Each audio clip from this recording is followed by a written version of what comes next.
Hi friends, അങ്ങനെ bazooka എന്ന് പറഞ്ഞ സിനിമ കണ്ടു. അപ്പോൾ എൻ്റെ അഭിപ്രായം മാത്രമാണ് ഞാൻ രേഖപ്പെടുത്തുന്നത്. ചിലർക്ക് പലർക്കും പല അഭിപ്രായങ്ങളായിരിക്കും. എൻ്റെ അഭിപ്രായം ഞാൻ പറയുകയാണെങ്കിൽ ഈ സിനിമയ്ക്ക് 3 വെർഷൻ ഓഫ് റിവ്യൂസ് ആണ് എനിക്ക് പറയാനുള്ളത്. കാരണം ഞാനൊരു മോഹൻലാൽ ആരാധകനായിരുന്നെങ്കിൽ ഈ സിനിമയ്ക്ക് ഞാൻ എന്തായിരിക്കും റിവ്യൂ കൊടുക്കുന്നതെന്ന് ചോദിച്ചു കഴിഞ്ഞാൽ, അയ്യോ ഫസ്റ്റ് ഹാഫ് ആണെങ്കിൽ ബോറടിച്ച് അവസാനം സിനിമ എങ്ങനെയെങ്കിലും തീർന്നാൽ മതി എന്നായിപ്പോയി. ഇത് സെക്കൻഡ് ഹാഫ് എത്തിയപ്പോഴത്തേക്ക് കുറച്ച് എന്നുവെച്ചാൽ ഫസ്റ്റ് ഹാഫിനേക്കാളും കുറച്ചും കൂടെ ഭേദമായിരുന്നു. പക്ഷെ അവസാനത്തെ 20 മിനിറ്റ് എന്തൊക്കെ മമ്മൂട്ടി കാണിച്ചൊപ്പിച്ച് അതൊരു ഇതായിട്ട് പോയി. അല്ലാതെ സിനിമ വലിയ ഗുണമൊന്നുമില്ല. രണ്ടാമത്തെ വെർഷൻ ഈ സിനിമ ഒരു സാധാരണ പ്രേക്ഷകൻ എങ്ങനെ എടുക്കുമെന്ന് ചോദിച്ചു കഴിഞ്ഞാൽ, ഫസ്റ്റ് ഹാഫ് കുറച്ച് ബോറിംഗ് ആയിരുന്നു, ഭയങ്കര ബോറിംഗ് ആയിരുന്നു, ഒരു സ്ലോ ആയിരുന്നു. എന്നാൽ സെക്കൻഡ് ഹാഫിലൊരു സിനിമ കറക്റ്റായിട്ട് സിനിമ പിരിമുറുക്കത്തിലോട്ട് അല്ലെങ്കിൽ സിനിമ കഥയിലോട്ട് പോയി അവസാനത്തെ 20 മിനിറ്റ് മമ്മൂട്ടി കലക്കി, അങ്ങനെ പറയും. അടുത്ത് ഒരു മമ്മൂട്ടി ആരാധകൻ എന്ന നിലയിൽ ഞാൻ പറയുകയാണെങ്കിൽ ഈ സിനിമ എനിക്ക് അത്യുഗ്രനായിട്ട് തോന്നിയില്ല.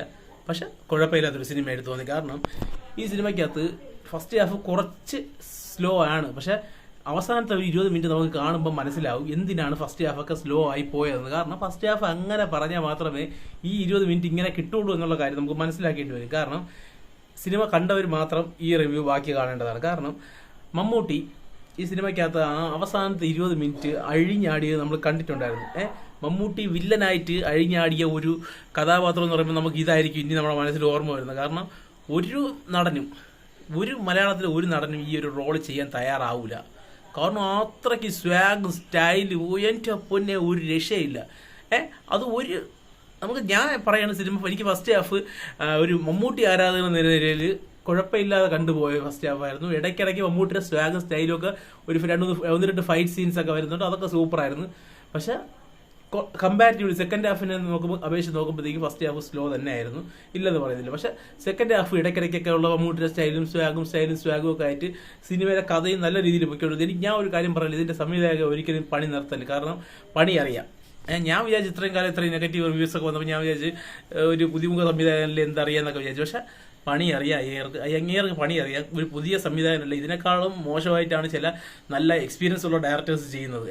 അപ്പം നല്ല രീതിയിൽ ഭാവിയുള്ള ചെറുക്കനാണ്. അപ്പം സിനിമ സംവിധാനം തുടരണം എന്നാണ് എനിക്ക് പറയാനുള്ളത്. കാരണം ഇതിന്റെ അവസാനത്തെ ഒരു 20 മിനിറ്റ് സംവിധാനം ചെയ്ത് വച്ചിരിക്കുന്ന ലെവല്, മമ്മൂട്ടിയുടെ പെർഫോമൻസ്, രണ്ടിലും ഒരു കുറ്റവും പറയാനില്ല. അവസാന സിനിമ കണ്ടിറങ്ങുമ്പോൾ തിയേറ്ററിൽ ചിരിയും കളിയും എന്നുള്ളതല്ല, കയ്യടിയും ബഹളവും എന്നുള്ളതല്ല, നല്ലൊരു സിനിമ കണ്ടു എന്നുള്ളൊരു അവസ്ഥയിൽ നമുക്ക് ഇറങ്ങി പോകാൻ പറ്റുന്ന ഒരു സിനിമയാണ് ബസൂക്ക എന്ന് എൻ്റെ അഭിപ്രായത്തിൽ. കാരണം വെറുതെ അല്ല, ഈ സിനിമയ്ക്ക് ഇന്ന് ഞാൻ പോയപ്പോഴും ഞാൻ ഇവിടെ എത്ര പേരുണ്ടായിരുന്നുള്ള ഒരു ചെറിയൊരു എൻ്റെ സീറ്റിലിരുന്നു കൊണ്ട് ഞാൻ അങ്ങോട്ട് നോക്കി എടുത്താണ്.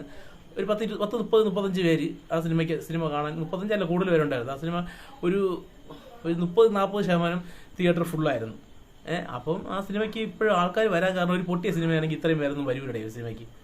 ഇത്രയും ദിവസമായിട്ട് ഒരാഴ്ച കഴിഞ്ഞിട്ടും ഈ സിനിമ ഇന്ന് വർക്കിംഗ് ഡേ അല്ല, ഇന്ന് ദുഃഖവെള്ളിയാണ്. അപ്പം കുറച്ച് അവധികളൊക്കെ ഉണ്ട്, ഗവൺമെന്റ് സ്ഥാപനങ്ങൾ അവധിയുള്ള ദിവസമാണ്. എന്നിട്ട് ഫസ്റ്റ് ഷോ ആണ്, അതായത് 6 മണിക്കുള്ള ഷോ ആണ്. എന്നിട്ട് ഇത്ര ആളുകൾ വന്നെങ്കിൽ സിനിമയ്ക്ക് കുഴപ്പമില്ലാത്ത അഭിപ്രായം ഉണ്ട്. കണ്ടിട്ടുള്ള ഒരു ബഹുത്ത് പബ്ലിസിറ്റി കൂടെ നല്ല രീതിയിൽ ആൾക്കാർ വരുന്നുണ്ട്. അപ്പോൾ ഇതൊരു മമ്മൂട്ടി ഫാൻസ് എന്ന് പറയുന്ന ഫാൻസിന്റെ ഒരു ഗ്രൂപ്പിന് ആഘോഷിക്കാൻ പറ്റിയ പടം തന്നെയാണ്. അത് നമ്മൾ ഫസ്റ്റ് ഫാൻ ഷോ കണ്ടിറങ്ങിയ ആൾക്കാർ ചോദിച്ചപ്പോഴത്തേക്കുള്ള അഭിപ്രായത്തിൽ നമുക്ക് മനസ്സിലായത്. അപ്പോൾ ഇത് മമ്മൂട്ടി ഫാൻസുകാർക്ക് അവസാനത്തെ 20 മിനിറ്റ് മാത്രം മതി ഈ സിനിമ മൊത്തം കണ്ട് തീർക്കാൻ എന്നുള്ള കാര്യമാണ് എനിക്ക് പറയാനുള്ളത്. എൻ്റെ മാത്രം അഭിപ്രായമാണ്. നിങ്ങൾക്കൊന്നും ചിലപ്പോൾ ഇങ്ങനത്തെ അഭിപ്രായം ആയിരിക്കും. നിങ്ങൾ മോഹൻലാൽ ഫാൻസ് ആണെങ്കിൽ ഇതിൽ തികച്ച് വിപരീതമായിട്ട് നിങ്ങളുടെ അഭിപ്രായം. കാരണം മമ്മൂട്ടിയുടെ സ്റ്റൈലിഷ് പ്രയോഗം ചിലപ്പോൾ നിങ്ങൾക്ക് ഇഷ്ടപ്പെടില്ല. പക്ഷേ മമ്മൂട്ടി ഫാൻസ് എന്ന നിലയിൽ നമുക്ക് മമ്മൂട്ടിയുടെ സ്റ്റൈലിഷ് പ്രയോഗമൊക്കെ ഇഷ്ടമാണ്. അതുകൊണ്ട് തന്നെ എനിക്ക് ഈ സിനിമ മോശമല്ല എന്നുള്ള രീതിയിലാണ് എനിക്ക് അനുഭവപ്പെട്ടത്. കാരണം ഞാൻ ഈ സിനിമ കാണാൻ പോയപ്പോൾ ഒരു മമ്മൂട്ടി സിനിമയാണ്. നമുക്ക് ബസൂക്ക എന്ന് പറഞ്ഞ സിനിമ എന്തായാലും കണ്ടു കഴിഞ്ഞാൽ നമുക്ക് നെഗറ്റീവേ പറയാൻ പറ്റുള്ളൂ. അങ്ങനെ മമ്മൂട്ടിയുടെ സിനിമയ്ക്ക് നെഗറ്റീവ് പറയണം, എങ്കിൽ മാത്രമേ എനിക്ക് എൻ്റെ ചാനലിൽ മമ്മൂട്ടിയുടെ സിനിമ നെഗറ്റീവ് പറയുന്നപ്പോൾ അവൻ നിഷ്പക്ഷനാണെന്ന് അറിയിക്കാൻ വേണ്ടിയാണ് ഞാൻ ഈ സിനിമ കാണാൻ പോയത്. എന്നിട്ട് എനിക്ക് അതിന് നെഗറ്റീവ് പറയാൻ തോന്നുന്നില്ല. കാരണം അങ്ങനെ ആ പെർഫോമൻസ്, 20 മിനിറ്റ് പെർഫോമൻസ് ചെയ്ത് വെച്ചിരിക്കുന്ന ആ 20 മിനിറ്റ് അല്ല, അതിന് മുമ്പൊക്കെ ഉള്ളതിൽ മമ്മൂട്ടിക്ക് റോൾ ഇല്ലെന്നുള്ളത് ശരിയാണ്. പക്ഷെ ആ 20 മിനിറ്റിന് വേണ്ടിയാണ് അത്രയും സ്ലോ ആയി പോയത്. എന്ന് വെച്ചാൽ അതൊക്കെ എല്ലാ ഹീറോസ് ആയിരുന്നു, ആദ്യം തൊട്ടേ കാണിച്ചത് എല്ലാ ഹീറോസ് ആയിരുന്നു ആ 20 മിനിറ്റിലാണ് അറിയാൻ സാധിക്കുന്നത്. അപ്പം കിടിലം പടമായിട്ടാണ് എനിക്ക് തോന്നിയത്. നിങ്ങൾ കണ്ടവരാണെങ്കിൽ നിങ്ങളുടെ അഭിപ്രായം ഇടാം. മോഹൻലാൽ ഫാൻസ് വന്ന് താഴെ പറയും കൂറപ്പടം, എൻ്റെ പിന്നെ സിനിമ തിയേറ്ററിൽ നിങ്ങൾ ഇറങ്ങി ഓടാനാണ് തോന്നിയെന്നൊക്കെ വേണമെങ്കിൽ പറയും. പക്ഷേ എനിക്ക് നല്ല രീതിയിൽ ഇഷ്ടപ്പെട്ടു. അപ്പോൾ നിങ്ങളുടെ അഭിപ്രായം നിങ്ങൾ കമന്റ് ബോക്സിൽ ഇടാം. നന്ദി, നമസ്കാരം.